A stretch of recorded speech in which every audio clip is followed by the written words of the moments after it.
آگے آپ مثال دیتے ہیں، آپ فرماتے ہیں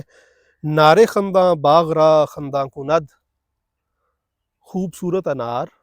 مسکراتا ہوا انار باغ کو خوبصورت بنا دیتا ہے۔ صحبت مردانت از مرداں کند،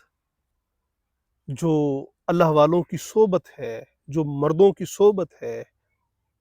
وہ بندے کو مرد بنا دیتی ہے۔ وہ جس کو نصیب ہو جائے وہ مرد بن جاتا ہے، اور اس سے مرد سے مراد مردان خدا ہے، جیسے حضرت رابعہ بصری